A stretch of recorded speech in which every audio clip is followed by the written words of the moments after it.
Boa noite, Deus abençoe a todos nesta segunda-feira, noite de segunda-feira. Vou realizar a oração nesse momento e eu gostaria de convidar todos vocês nesta noite de segunda-feira para que juntos possamos realizar a oração. E na oportunidade nós vamos estar colocando aqui o momento da palestra com o professor Samuel no encontro, no casamento, no encontro de casais que nós tivemos no Dia dos Namorados, agora na quinta-feira. E também se preparem, porque a gente vai trazer toda a festa, todo momento da festa a gente vai produzir, nós estamos editando. E o que acontece? Aqui a gente só está trazendo partes da fita bruta, né? A fita bruta da filmagem do encontro dos casais, tá bom? Muito bem. Vamos então realizar a oração. Mas antes de realizar a oração, eu quero fazer os agradecimentos aqui a todos vocês que têm ajudado o ministério, né? Eu tenho até pedido a Deus que Deus abençoe todos os dizimistas, vocês que de coração aberto, vocês enviam os seus dízimos para esse ministério Tempo de Oração. Que o propósito desse ministério é justamente ajudar as pessoas, quebrar os tabus, quebrar as crenças religiosas, as crenças militantes. Sabe que o problema maior que está na nossa sociedade está aqui, na mente, né? Então tem pessoas que estão dentro da igreja, que estão fiéis ali, seus dízimos, suas ofertas, que estão ali ajudando o pastor, que estão limpando a igreja, que estão ajudando a construir, enfim. Mas elas estão alienadas a um sistema. E a gente tem que fazer para o reino de Deus. Então, quando Deus ele fala para Moisés e ele diz: Moisés, fala para o povo de Israel, as 11 tribos, pegar a primícia e apresentar ao sumo sacerdote Arão. E ali ele faz a divisão, a administração, né? Hoje, no Novo Testamento, as festas ou essas obediências estão em Cristo. Jesus é o sumo sacerdote. Então você deve apresentar o seu dízimo sempre antes, você mesmo apresentar direto ao sumo sacerdote: Senhor, está aqui o meu dízimo. Mas quem é que vai administrar? Quem é que vai estar pagando, sabe, aluguel, luz, água, redes sociais, aplicativos, tudo promovendo para chegar a palavra de Deus? Como está chegando? Como a palavra de Deus está chegando até os confins da terra? Quem vai administrar? São os representantes do Senhor aqui na terra, são os responsáveis, que cada um vai prestar contas com Deus. O que é sagrado, sabe? É sagrado na sua mão, não toque. É sagrado na mão do administrador, não toque. Isso é muito perigoso. Então eu faço esses agradecimentos a todos vocês que têm mantido esse ministério e também esse programa no ar, né? Que Deus abençoe abundantemente cada um de vocês, tá bom? Vamos orar? Deixa-me orar, fazer a oração. Abra sua alma, seu coração nesta noite de segunda-feira. Deus Pai Todo-Poderoso, eu começo esta oração orando pelos dizimistas, ó Pai, orando pelos fiéis, orando por esses, meu Deus, que de tudo quanto ganham, recebem, meu Deus, eles dizimam esse ministério. E eu peço ao Senhor, Pai, que o Senhor venha abençoar as mãos, os pés, abençoar onde colocar a planta dos pés, abençoar as mãos aonde tocar, onde trabalhar, Deus, em nome de Jesus. Ó Deus, que o Senhor venha santificar a vida dessa pessoa com a obediência da sua palavra, não somente do dízimo, mas de tudo que ela fizer, em tudo que ela obedecer a tua palavra, meu Pai, em nome de Jesus. Senhor, eu quero pedir ao Senhor por esta noite de segunda-feira, para que hoje, meu Deus, esta pessoa ela receba a bênção do Senhor, o poder do Senhor, o Espírito do Senhor, o perdão, a misericórdia do Senhor. Abençoe essa casa, essa família, os negócios de cada um. Em nome de Jesus, eu quero entregar nas tuas mãos, meu Pai, a vida, a casa, a família desta pessoa. Que esta noite seja uma noite de paz e alegria, de um bom sono, meu Deus, de muita paz. Senhor, essa pessoa que não está orando agora conosco, mas ela está orando em outro momento, Pai. Talvez não é na noite de segunda-feira, na madrugada de segunda, no outro dia, no outro tempo. Senhor, vai ao encontro desse que está sofrendo, desse que está precisando muito da sua bênção, da sua graça, Senhor. Cura os enfermos, levante os caídos, fortaleça os fracos, Senhor. Fale com Deus agora a sua necessidade. O que está acontecendo na sua vida? O que está acontecendo agora, nesse momento? Então apresente a Deus a sua dor, seu sofrimento, e crê no teu coração de que Deus é maravilhoso e Ele está aqui agora, onde você está. Ele é onipotente, onipresente, onisciente, e Ele vai te abençoar, Ele vai te tocar, te curar, te livrar, te libertar, porque Ele é Deus, Ele é Senhor, Deus Todo-Poderoso.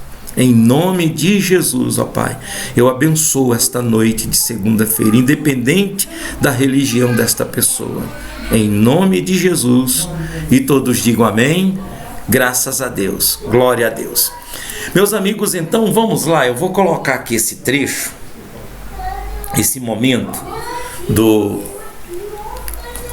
da palavra, da mensagem, assim, da palestra no encontro dos casais no Dia dos Namorados. Foi maravilhoso. Esse trecho aqui, pessoal, é da fita bruta, tá bom? Por isso que aguardem, que nós estamos aguardando, produzindo, editando para fazer a produção, tá bom? Então, deixa-me baixar aqui o meu microfone. Deixa-me baixar para mim quando soltar aqui para todos vocês. Muito bem. Vou desligar meu microfone e vou soltar para todos vocês. Vamos lá. Amém. Muito boa noite a todas e todos. Satisfação enorme, privilégio, na verdade, de estar aqui entre os irmãos. Para quem não me conhece, meu nome é Samuel, sou professor aqui na rede de Itabirito e também na rede vizinha aqui de Ouro Preto. Eu trabalho com a disciplina de ensino religioso na escola pública, né, que trabalha a religião na sua diversidade, mas a minha formação de origem é teólogo, né? Então vocês vão ouvir um pouco uma palestra de um teólogo.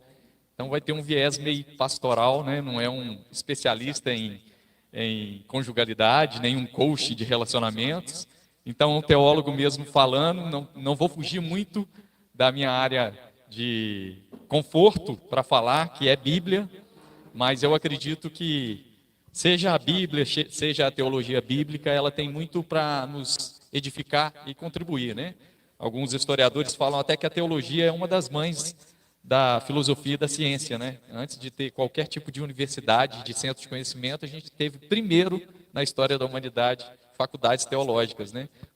As grandes faculdades hoje que a gente tem, até a nível internacional, foram seminários. Então, eu queria falar um pouco sobre relacionamento à luz das Escrituras, à luz do texto bíblico. E o texto que eu gostaria de meditar para a gente falar um pouco sobre, especialmente dia de namorado, né? O que me levou, por exemplo, aí para esse texto que eu vou citar agora é justamente a ideia de namoro na Bíblia. Por exemplo, na Bíblia não tem namoro. Namoro é algo totalmente contemporâneo. Não existe uma fase de namoro, né? Você tem no Antigo Testamento um comportamento social sobre aquela ideia de encontro de pessoas e casais. No Novo Testamento você já tinha um outro comportamento, geralmente era uma escolha de família, se pagava um dote, e era um contrato que se fazia entre famílias, não tinha nem registro civil nesse sentido, né? Não tinha nem casamento no cartório, vamos dizer assim. Então, a ideia que surge é o que a Bíblia fala sobre namoro. Na verdade, não fala sobre namoro nas categorias que a gente conhece hoje. Entretanto, tem um texto, que é o texto que eu vou ler, que me chama muita atenção, que está na primeira carta de Paulo aos Coríntios, capítulo 7, versículo 29, onde o apóstolo Paulo começa a aconselhar aos irmãos daquela igreja na Grécia antiga, em Corinto, sobre questões relacionadas ao casamento e à vida de solteiros. Então, por exemplo, ele aconselha as virgens que, se tiver a oportunidade de casar e quer casar com juízo e responsabilidade, que elas poderiam casar. Aquele que está casado, bem casado, permaneça casado. Porque ele via que o tempo presente daquela situação, ele usa até uma expressão muito interessante na sua carta, na sua epístola, ele usa a expressão angustiosa situação presente, mostrando uma certa descredibilidade nas relações afetivas e sexuais. E a questão sexual aqui chama muita atenção na carta aos Coríntios, porque a cultura grega era uma cultura de muita promiscuidade sexual, falta de referência ética. Então, tanto é que quando o cristianismo surge há 2000 anos atrás, ele traz um padrão moral para os relacionamentos afetivos sexuais. Porque na Grécia era uma coisa meio sem regra, assim, meio sem lei, então era todo mundo com todo mundo, tinha práticas religiosas que envolviam sexualidade, um negócio meio doido assim, sabe?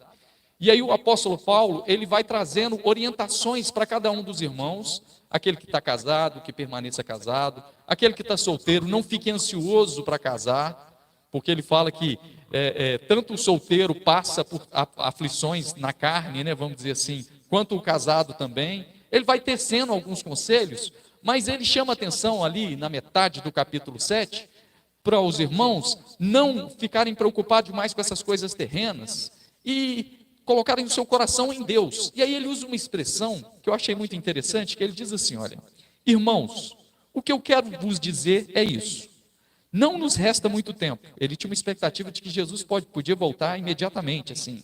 Essa sempre foi uma expectativa de todo cristão, de que Jesus vai voltar. Isso não era diferente para o apóstolo Paulo, né, que estava ali, talvez 20 anos depois da ressurreição de Cristo. E ele tinha expectativa de que Jesus ia voltar, e estava todo mundo querendo saber se eu caso, se eu descaso. Esse é um drama de quem está namorando, né? Quem está namorando quer casar, aí você casa, né? E aí vem a preocupação com o filho. A gente tem esses nossos projetos. Aí o apóstolo Paulo fala, olha, calma, gente, não fica tão preocupado com essas coisas terrenas. E ele diz assim, irmãos, o que eu quero dizer é isso, não nos resta muito tempo, e daqui em diante, que os casados possam viver como se não estivessem casados. Olha que texto interessante. Para a nossa cultura, um casado viver como se não estivesse casado, não é viver como solteiro, é um casado, uma pessoa casada, compromissada. Um casado viver como não estivesse casado é viver como um namorado. Isso diz muito para a gente, que a gente casa e esquece do namoro. A gente casa, a gente perde o romance. Eu comentava aqui com o Juliano, quando a gente chegou, como que esse tipo de movimento é importante para a gente, fazer isso aqui, com esse foco, porque a gente às vezes não tem cuidado, nem com a gente mesmo, autocuidado, e muito menos com a nossa conjugalidade. A gente é engolido por uma rotina que, assim, quando você cochila, já chegou o meio do ano e ninguém falou nada, né? Já estamos em julho, o Réveillon foi agora há pouco, e a rotina vai uma atrás da outra, passa dias, aí tem criança, escola, festa de escola, aquela confusão, menino, saúde, e você vai ver que como é que fica aquele carinho, aquele romance, aquele tato que tinha no namoro. A gente foi atropelado por uma rotina. E não é que a gente desprezou o nosso casamento, a nossa conjugalidade por má vontade. É porque a gente está vivendo uma rotina de casado, e o convite bíblico para nós hoje do apóstolo Paulo é que os casados possam viver como se não estivessem casados. Não como solteiros irresponsáveis, mas como namorados. E a gente consegue aquecer muito o nosso relacionamento, trazendo de volta muitos princípios do namoro, né? Vivendo aquilo que até o apóstolo João usa essa expressão em relação a Deus, né? De primeiro amor, ele fala isso lá nas suas cartas em Apocalipse, né? A gente viver aquele encanto de novo. É lógico que o amor amadurece, né? Você já conhece muita pessoa, né? Eu tenho 12 anos de casado, costumo contar meu relacionamento com a Joana desde o namoro, que o namoro foi muito sério, namoro de crente, né? Então, namoro de crente namora para casar, então, pelo menos desde 2007. E assim, é lógico que o relacionamento é outro, a expressão do amor é outro, mas fica sempre o desafio de, mesmo casado, não ser engolido por uma rotina e viver como namorado. Será que isso é possível? E aí, se a gente dá uma olhada, por exemplo, nas últimas pesquisas do censo de IBGE de 2022, agora, algumas estão saindo agora, semana passada saiu sobre religião, e as pesquisas apontam que o brasileiro está casando cada vez menos, se divorciando cada vez mais, cerca de mais de 400 mil divórcios no Brasil por ano. Se divorciando cada vez mais, tendo cada vez menos o desejo de construir família. Existe um notável desencanto com o casamento. Uma deturpação do casamento. Não muito diferente do contexto do apóstolo Paulo, onde eles faziam das relações afetivo-sexuais uma coisa completamente não sadia, não saudável. E aí, no nosso tempo, há uma descrença. Gosto muito de um autor, um filósofo polonês, chamado Zygmunt Bauman, que ele fala que a gente vive numa modernidade líquida, na era líquida, nada é consistente. Antigamente você falava assim, olha, fulano de tal tinha 23 anos de casamento e separou. Aí a gente falava, meu Deus, separou.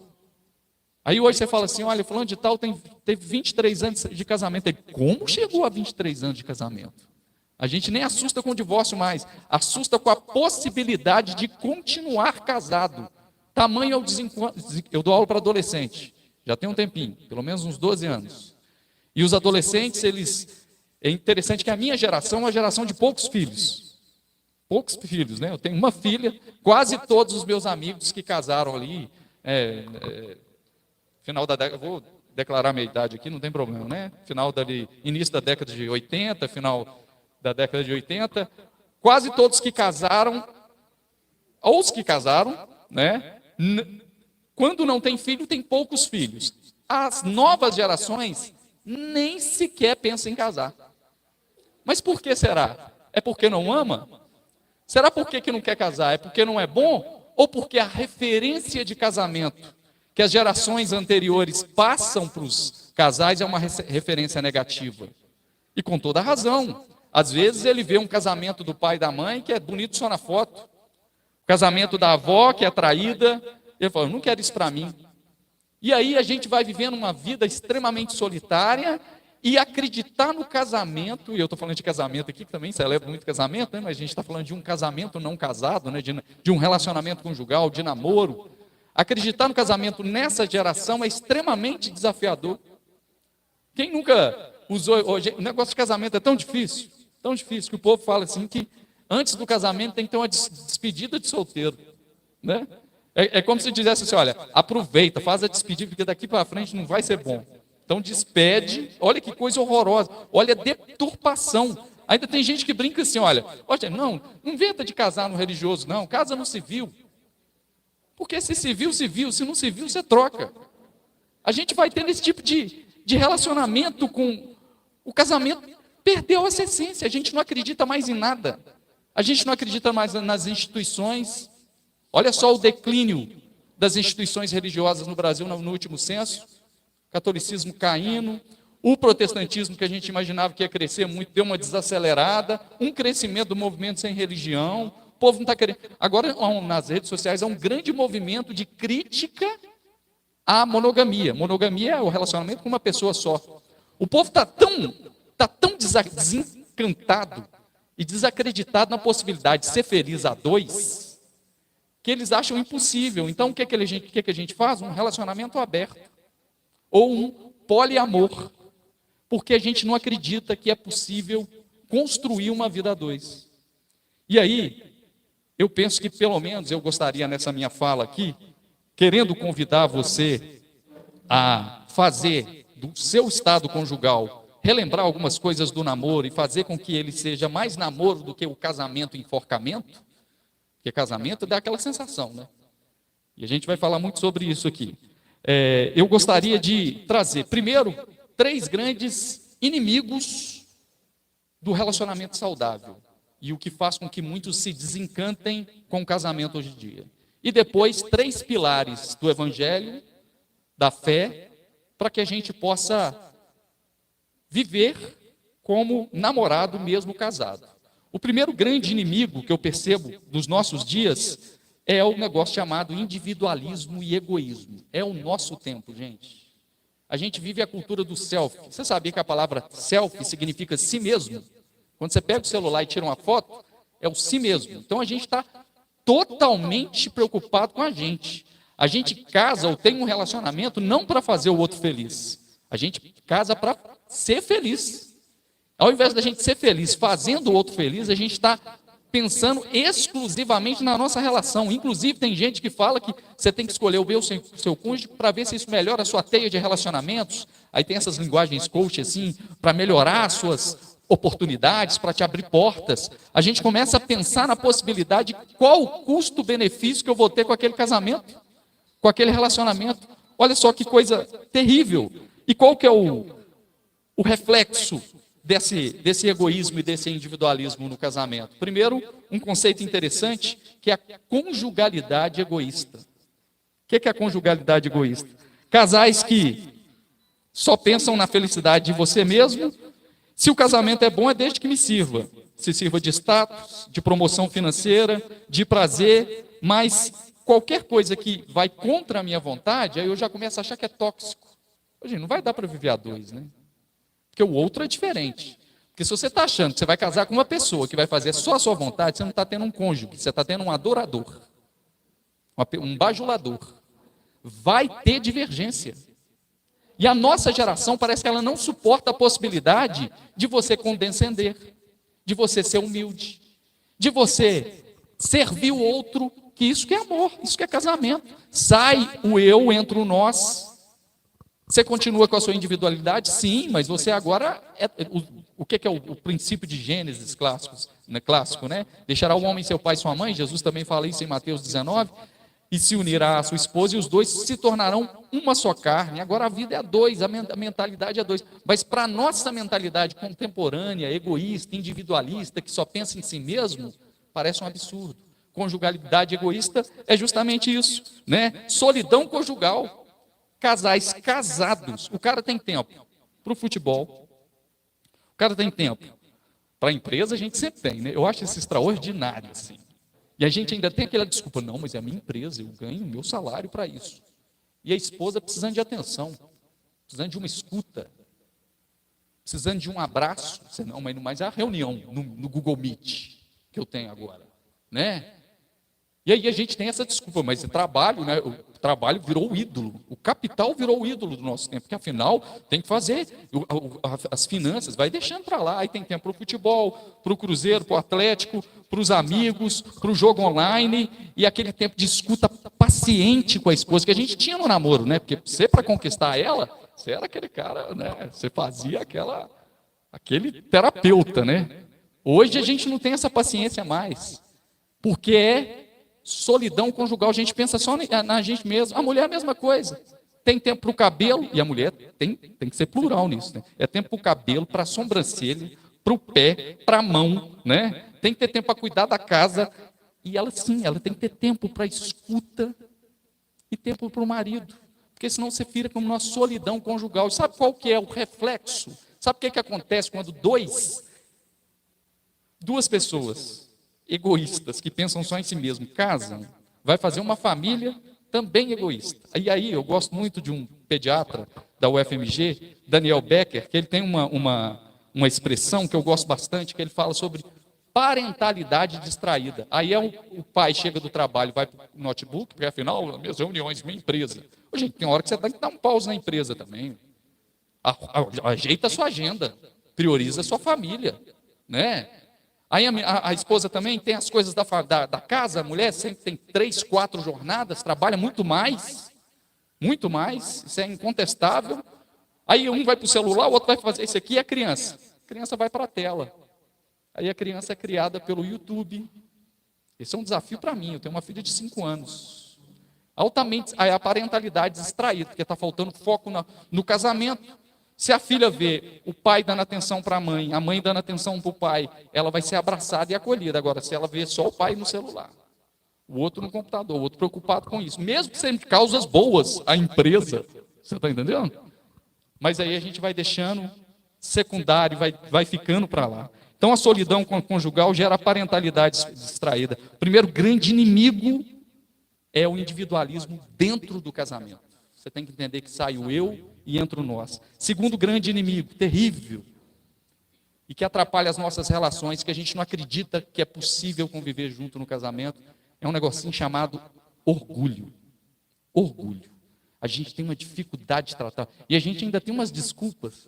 Sabe aquela pessoa? Ah, não, é porque ele é muito sistemático. Não, ele é orgulhoso mesmo. Não, não é assim.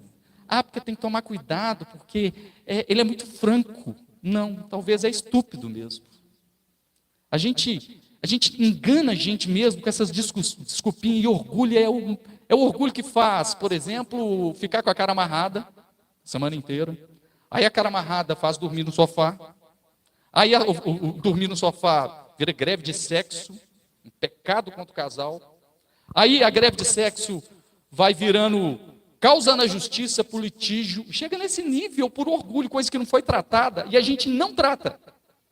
Aí, quando você dá aquela quebrantadinha, que você sabe que você exagerou, aí você manda um videozinho assim, engraçadinho, para dar um migué, sabe? Aí você manda um videozinho, tá tudo bem aqui, mas não tratou na luz. E aí a gente joga para debaixo do tapete, achando que um meme da internet vai deixar de boa, um negócio que deveria ser tratado. Falta a humildade, o orgulho. Jesus de Nazaré, ele fala em Mateus capítulo 19, que o ideal de Deus é que o homem deixe seu pai e sua mãe, se une sua esposa, e os dois se tornem uma só carne, e aquilo que Deus uniu, o homem não separa. Esse é o ideal. Esse é o ideal. Mas nós não estamos no ideal, a gente está no real. E no real, Jesus disse que, infelizmente, por causa, no mesmo texto, por causa da dureza do coração do homem, Deus permitiu, segundo a lei de Moisés, o divórcio. Por quê? Jesus está dizendo, beleza, o ideal é que o homem não separe, mas não cuida não, vai separar. Não cuida não. Não preserva o amor. Deixa o orgulho tomar conta. Deixa a vaidade tomar conta. Coisinha boba. O orgulho é o grande patrocinador da falta de humildade. Falta de humildade para pedir perdão e perdoar. Ô, gente, tem que ter, a pessoa te conhece. Falta de humildade para aprender com o outro. Afinal, no casamento não tem ninguém que sabe mais. A menina, vamos dizer assim, né? Vou usar expressões aqui. Às vezes casou, o cara é PhD, pós-doutor em alguma área, casou com a menina simples, tem lá só o ensino médio. Ninguém sabe mais do que ninguém no casamento. Não existe mestre. Eu gosto muito da expressão que o apóstolo compara o casamento entre o homem e a mulher como um mistério. Diante do mistério não tem doutor. Você pode ter casado com um psicólogo. Não existe hierarquia na relação de que um sabe mais do que o outro. Reconhecer que eu vou aprender com meu cônjuge, ela vai aprender comigo, e assim a gente tem que ter essa humildade de pedir perdão e perdoar. Eu lembro, no noivado da minha irmã, já deve ter aí pelo menos uns 20 anos, que o palestrante era um psicólogo, e o tema, eu nunca mais o esqueci, falo isso em quase todos os meus casamentos que eu celebro. O tema que ele falou, olha, casamento só sobrevive com humildade. Humildade, você vai errar com seu cônjuge. Se você não tiver humildade para reconhecer, você vai ter dificuldade de conviver. Humildade para pedir perdão, para perdoar, para reconhecer, para aprender com o outro. Fundamental ter humildade. Casamento que não trata o orgulho vai ficando amargurado. Jogamos nossa dureza de coração para debaixo do tapete e assim vamos ficando amargurados. A mulher vai ficando rixosa e rancorosa. Por quê? Quando a gente joga debaixo do tapete, a primeira oportunidade daquela ferida não tratada, ela volta à tona de novo. E aquilo que poderia ser tratado vai criando raiz, que a gente chama de raiz de amargura. A raiz de amargura vai deixando a pessoa rixosa. A mulher fica rixosa e briguenta, o homem vai ficando iracundo. Sabe o que é avô iracundo, assim, rabugento? Aí, casou, ficou assim. É por isso que as próximas gerações não querem casar. Como é que ficou? Poderia ser doce, leve. Será que o amor traz esse tipo de comportamento? Tem alguma coisa errada aí. O que a gente pode fazer para tomar cuidado com esses inimigos? Não se trata orgulho com meme da internet. Terceiro grande inimigo para nós, incompatibilidade de temperamentos e de gostos. Gente, uma coisa elementar. A nossa geração não está preparada para vida a dois normal. A gente precisa de chamar um coaching de empresa, para chamar a empresa, reunir todo mundo para falar o óbvio. Para falar o óbvio. E às vezes a gente não consegue trazer essa mesma realidade para a vida conjugal. Gente, todo mundo é diferente. Psicologia é simples. Um é sanguíneo, o outro colérico, o outro mais introvertido, fleumático, melancólico, o sanguíneo é mais agitado, comunicativo, o fleumático é mais parado, é mais leal, é mais na dele, o melancólico é mais sentimental. E assim você vai ter que saber lidar com o temperamento do outro e tudo bem. Ninguém vai mudar o outro de uma hora para outra de maneira radical, fora questões particulares. A nossa geração não está preparada para essas coisas assim elementares, porque a gente não quer um cônjuge, a gente quer um adorador, alguém que bajule o nosso ego, porque a gente está tomado por uma experiência egoísta. Lembra de uma coisa, há uma grande diferença entre individualidade e egoísmo. É totalmente possível você estar casado, vivendo a dois e não perder a sua individualidade. Ter o tempo para você fazer as suas coisas, que não necessariamente tem que estar com o seu cônjuge do lado. Agora, egoísmo é esse capricho, onde você não cede espaço para o outro, onde você não serve o outro, onde você não proporciona o espaço do outro. A gente tem que tomar cuidado com isso, respeitar gostos e particularidades, né?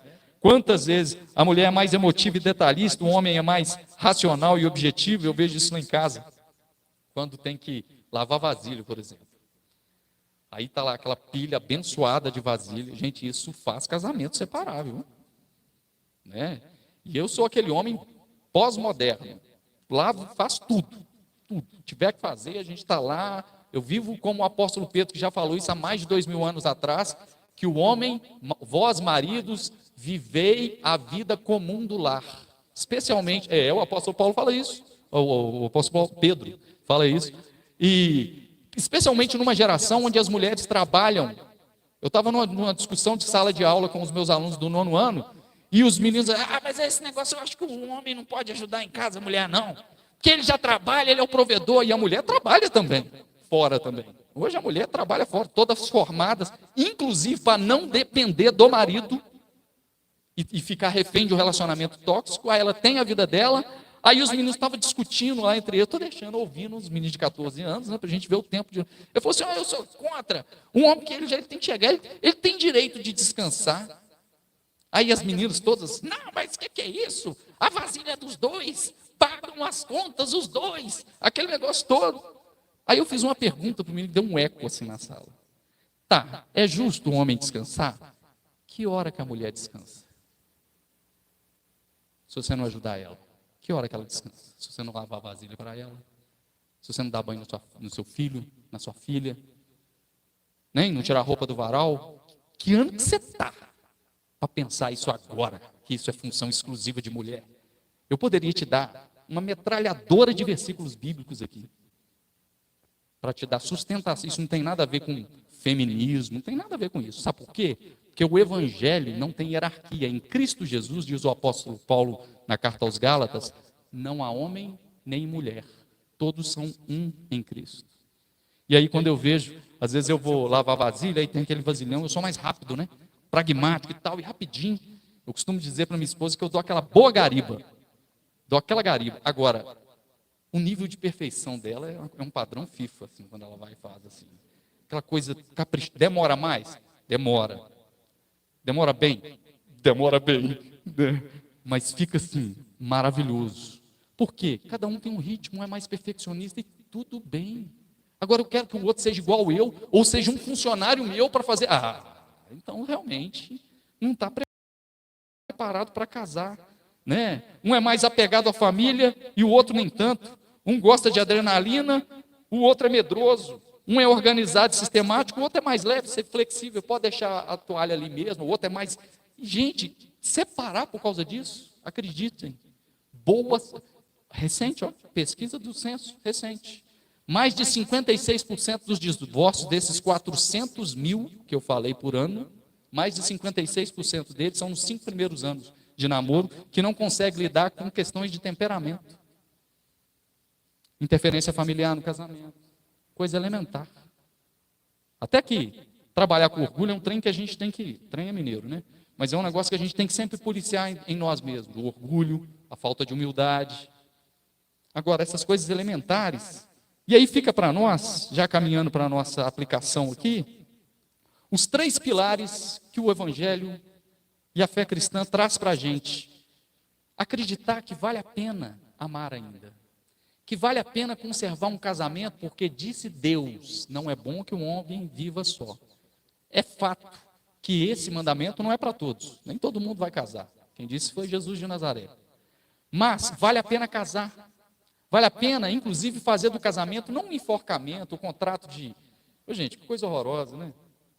Quando a gente está namorando, questões de intimidade, por exemplo, daqui a pouco a gente vai falar sobre isso, tem aquela santa expectativa para conhecer a intimidade do outro, né? Aquele desejo, aquela química do namoro, da novidade. Você casa, essa é uma coisa importantíssima. Então você tinha aquela santa expectativa de intimidade sexual. Isso é no namoro. No casamento a gente tem obrigações matrimoniais. Olha que coisa, olha que definição ingrata. Aquela coisa protocolar, rotineira.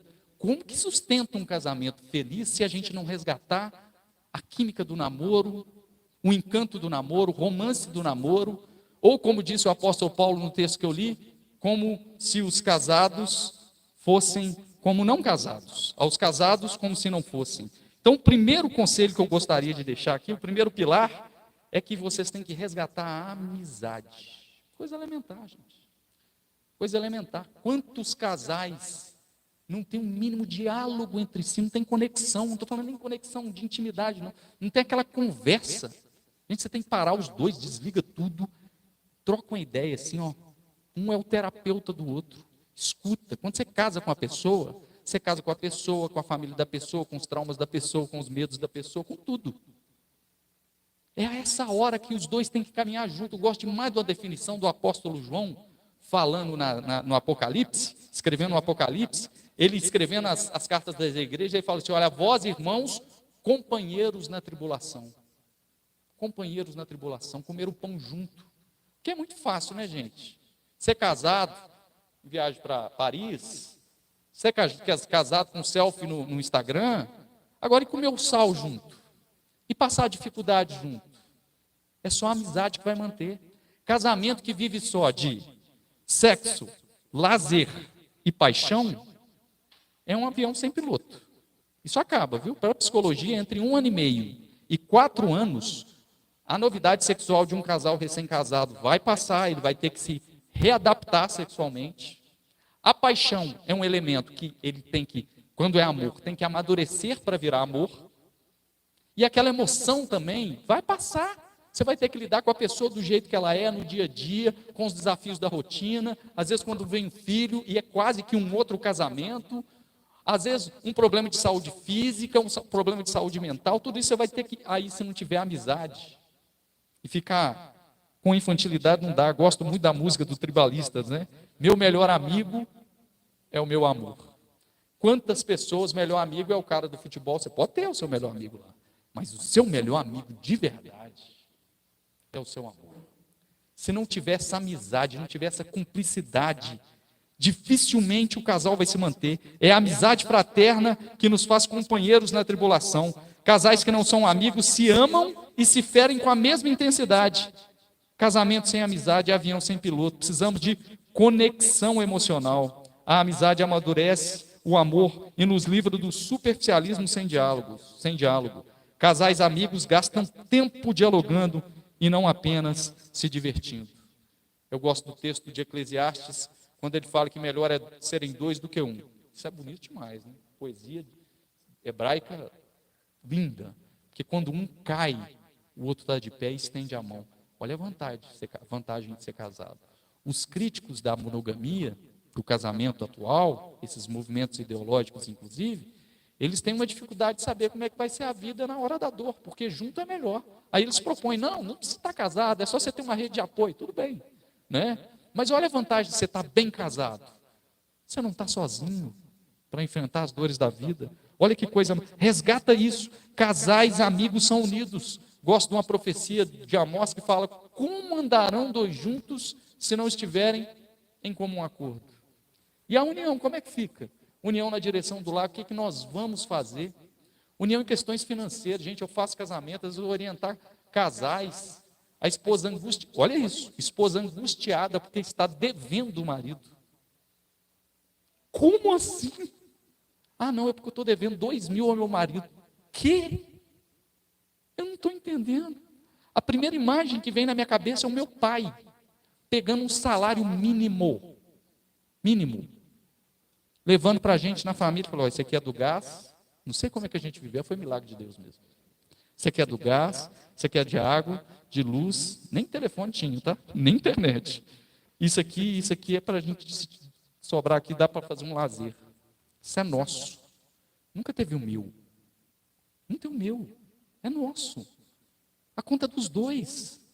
Tudo é nosso. Nosso de Cristo e Cristo de Deus. É o apóstolo Paulo. Como assim não vai ter união nisso? Como que vai ter essa coisa? Gente, casou, gente. Vira chave, saiu o egoísmo. Agora é nosso. A renda é nossa. União na direção do lar. União em questões financeiras. A amizade vai dar essa sustentação. O que é que nós vamos fazer? Nós vamos fazer uma união em questões particulares. Gente, quantas vezes é o seu cônjuge que vai perceber que você está ansioso? Você não se enxerga. Poxa, você está muito agitado, essa perna sua não para. Né? Quantos vão dizer, olha, acalma aqui. Não, olha, não está legal esse serviço seu. Não é melhor a gente pensar em uma outra estratégia? É isso, união até nas direções pessoais. Olha que bênção, alguém que está ali vivendo com você, coisa elementar, se não tiver unidade e união, esse casamento não vai para frente. Então, o primeiro pilar é a amizade. Lá no texto de Cantares de Salomão, que é um texto poético e erótico na Bíblia, que fala sobre relacionamento entre um homem e uma mulher, o texto fala que o homem, no caso Salomão, chama a sua esposa ali, seu cônjuge de amiga minha irmã. Uma forma carinhosa de estender, porque a gente às vezes tem isso, né? Tem a mãe dos meus filhos e o meu amigo. Gente, não dá. É por isso que tem um monte de gente que não está querendo casar, porque a gente tem essa imagem. Segundo pilar do relacionamento, o amor precisa ser cuidado e renovado. Cuidado. Amor, gente, não acaba se você cuidar. Se você não cuidar, vai secar e vai morrer. O amor que não acaba é o amor de Deus por nós, incondicional. O nosso amor é condicional. Se eu não cuidar, vai secar. O mesmo texto de Cantares de Salomão vai falar, olha, tu és, amiga minha, um jardim fechado e regado, que ele cuida. Quais são as atitudes de, às vezes, que do namoro a gente cuidava e não tem mais? A gente tem que resgatar esse cuidado. É certo que a amizade sustenta o casamento, mas o amor também precisa de romance, carinho e intimidade. O exercício de resgatar expressões de amor e romance. Quantas vezes era assim? E é o que eu falei, a gente vai deixando isso com o tempo. Não é nem por maldade. A gente era todo cheio de carinho. Olha, amorzinho, olha a lua que bonita. E quando está namorando, que maravilha. Aí depois de 10 anos de casado, olha a lua, vamos com pressa. Vamos. A gente vai perdendo esse romance, esse tato. A gente vai perdendo, vamos resgatar essas questões do chamar de meu bem, de dar um beijo. No começo vai parecer, que a gente desconectou tanto disso, que no começo vai parecer robótico. Mas aos poucos isso vai reacendendo, porque é um exercício. Você não deixou de amar a pessoa, foi a rotina que abafou essas expressões de amor. Então vamos resgatar aquilo que a gente fazia no namoro. No namoro era romance. No casamento, quantos acham, isso é meio frescura, a gente já passou dessa fase. Não, dá para resgatar o tato, especialmente a mulher que é muito sensível. Quando você resgata isso é muito bom para o casamento.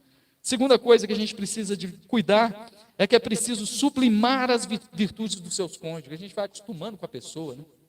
Vai acostumando com a pessoa. E a gente começa a esquecer das virtudes dela. Quando a gente está namorando, sabe que um dos grandes erros de quem está apaixonado é achar que é a confirmação de Deus se ela sonhou com a pessoa. Que é lógico que você vai sonhar com a pessoa. Lógico, não é Deus. Você está apaixonado por ela, você pensa nela o dia inteiro. E você só vê coisa maravilhosa. A pessoa pode ser cheia de todos estranhos, mas até aquele jeito esquisito dele é uma graça. Porque o seu olhar está encantado. Aí depois que você passa por esse encanto e vai no dia a dia, você vai ver que não é tão perfeito assim.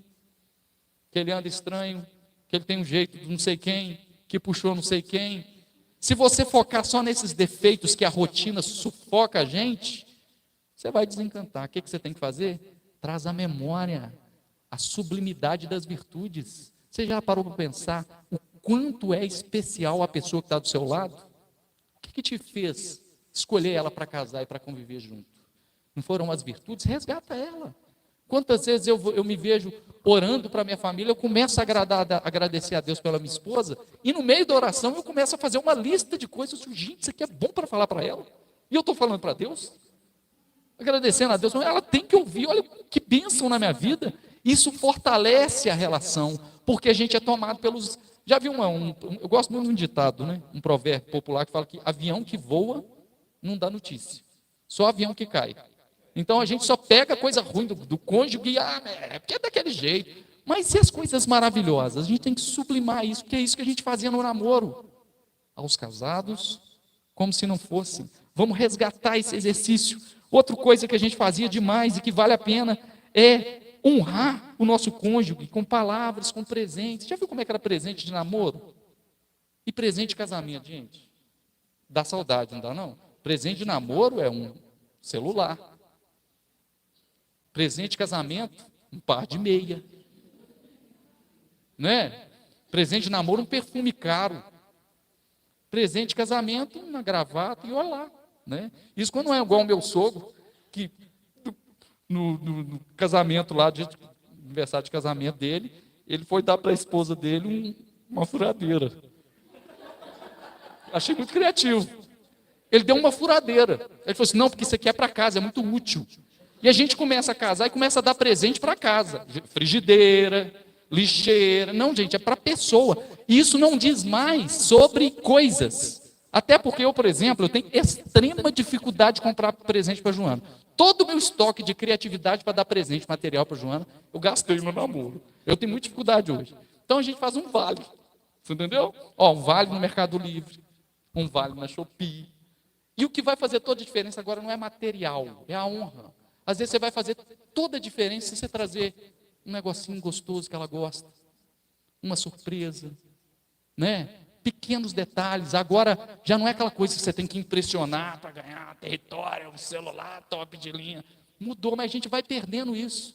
Por favor, não dá meia mais não. Né? Frigideira é para casa. Frigideira não é presente assim.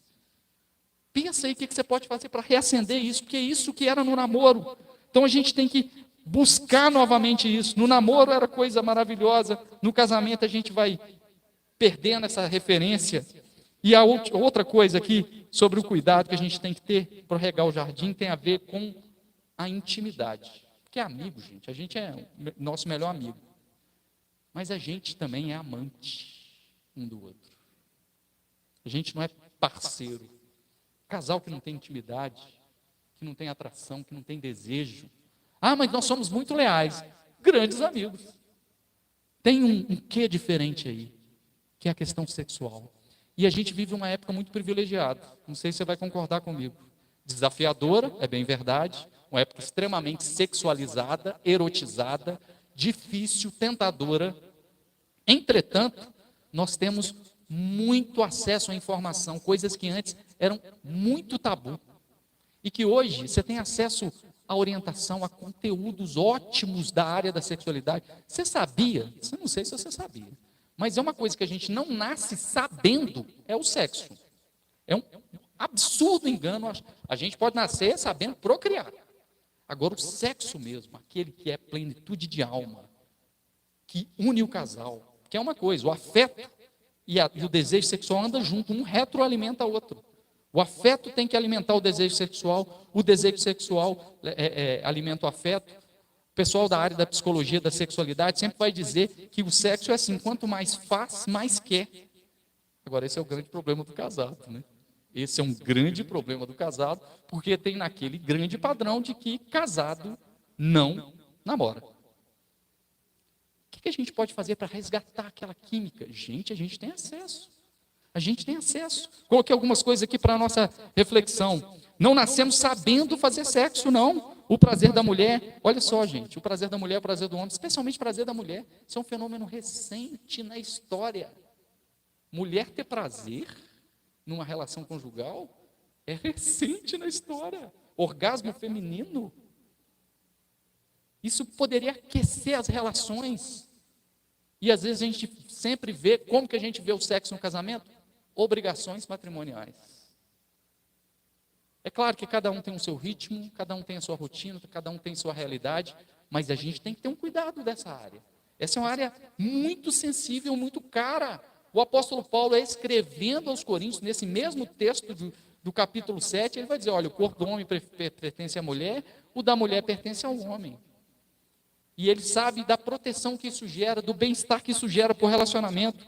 É preciso ter autoconhecimento, você mesmo ter seu autoconhecimento daquilo que você gosta, por isso que eu falo que a gente não nasce sabendo, às vezes a gente não sabe nem o que a gente gosta numa relação de intimidade. Né? Além disso, conhecer as dinâmicas sexuais do outro. Um exemplo claro.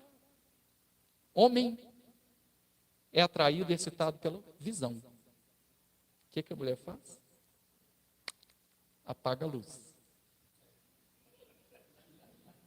Na melhor das intenções, para ela ficar mais à vontade, para o bem-estar dela. É como se eu virasse para você, olha, você vai num restaurante muito bom, delicioso, mas no escuro. Porque a dinâmica é outra. Aí o homem acha que a dinâmica da excitação da mulher é igual a dele, assim, é fogão a lenha, né? Acendeu. É até notável quando o homem está excitado. A mulher tem toda uma trama ali para você saber se ela está excitada, né? Porque é altamente. Por isso que a gente não nasce sabendo. A gente pode nascer sabendo procriar. E a gente pode melhorar tanto com orientação, ajuda profissional. Gente, no Poção tem tanta coisa bacana de orientação para aquecer isso. Isso, quantas vezes sexualidade é tabu? Gente, eu sofro com isso dando aula. Quando eu vou falar de sexualidade para os meus alunos, os alunos não têm informação sobre isso em casa. A gente trabalha sexualidade com tabu. Sempre quanto sexo é um tabu em qualquer das dimensões, abre espaço para desinformação. Isso é a vida de casado. A gente precisa tratar isso à luz. Como que eu posso melhorar? O que eu posso melhorar? Eu preciso ter autoconhecimento, conhecimento das dinâmicas sexuais do outro, né? O homem, um é visual, o outro é sensitivo, um é mais explosivo, instantâneo, o outro é mais construído e cativado. A gente sabe. A mulher precisa do tato, não é aquela coisa funcional. Ela começa com um bom dia, começa com um carinho. Dá para unir, dá para fazer uma harmonia nisso, dá para aquecer isso. Por que isso tem que ser um negócio que só namorado fazia gostoso? Isso, os namorados que faziam, né?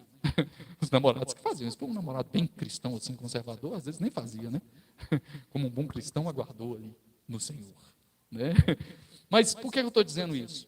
Porque a gente deixa a rotina tomar conta. Será que eu estou falando algum absurdo aqui? Acho que não, né, gente? Um pinguinho de psicologia aqui dá uma melhorada nesse negócio. Mais algumas coisinhas para nós aqui. Tenha diálogo franco sobre sexualidade do casal.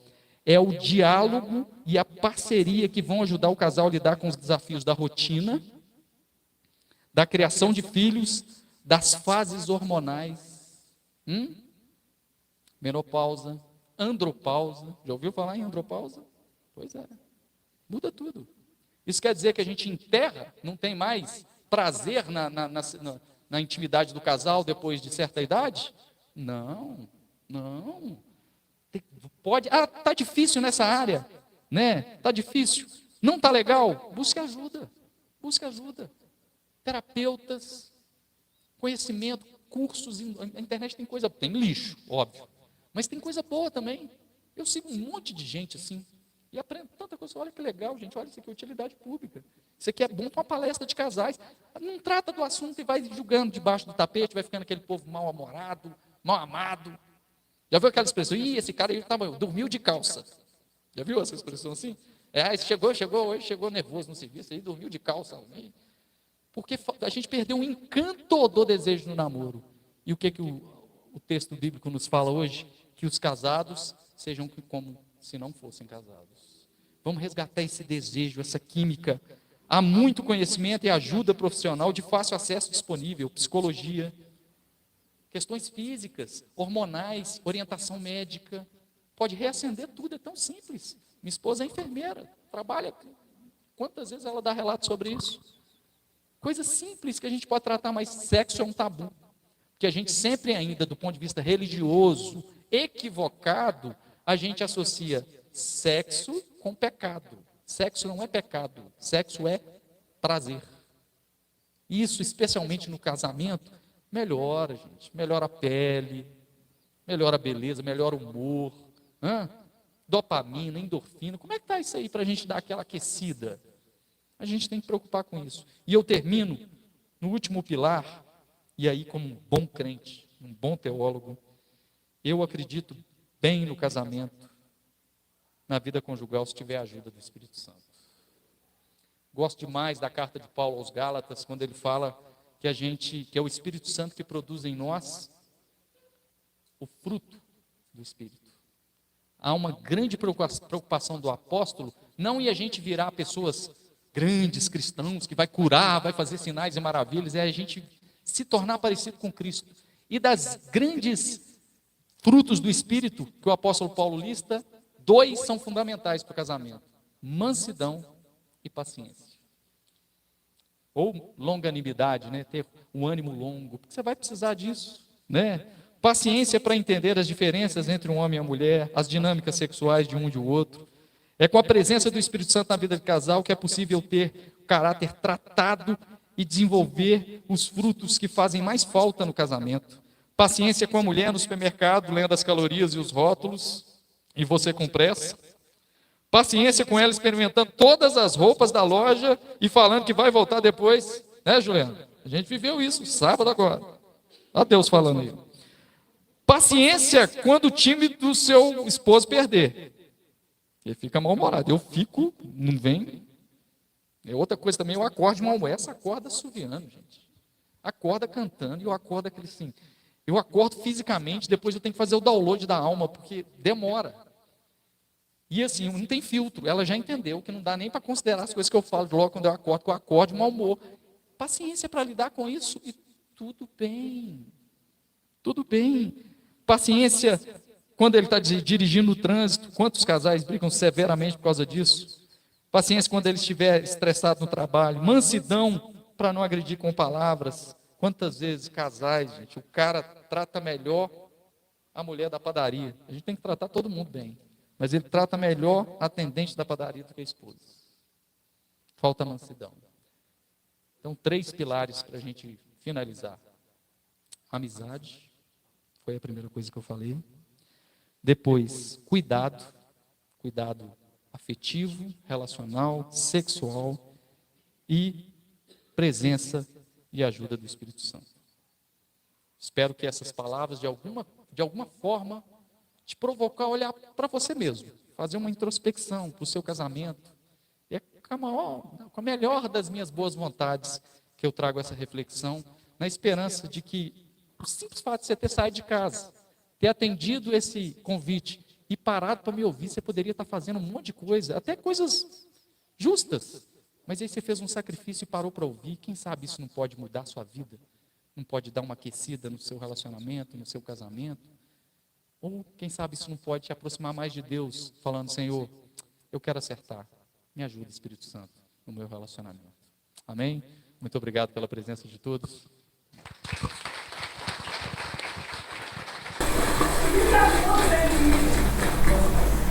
Obrigado, professor Samuel. Foi uma mensagem bem... Muito bem. completa. Então tá aí, você participou desses momentos da palestra com o professor Samuel Napomuceno, nesse encontro de casais que nós tivemos no dia 12, quinta-feira, dia 12 de junho, no Alastro, no restaurante da dona Juliana, casada com o Sérgio, rei da empada, e assim esse grupo. Fazer meus agradecimentos aqui à dona Juliana, o apoio, também ao Sérgio, rei da empada, e todos vocês que colaboraram conosco. Que Deus abençoe todos vocês. Quero até finalizar deixando aqui para todos vocês que quiserem fazer alguma doação, quiserem enviar seus dízimos, então é nesse Pix aqui, 55520-474, 1000 ao contrário, tá aí. Ficou gravado aí. Deus abençoe a todos e até a próxima oração, tá bom? Fiquem com Deus. Vou encerrar aqui a transmissão. Tchau, tchau.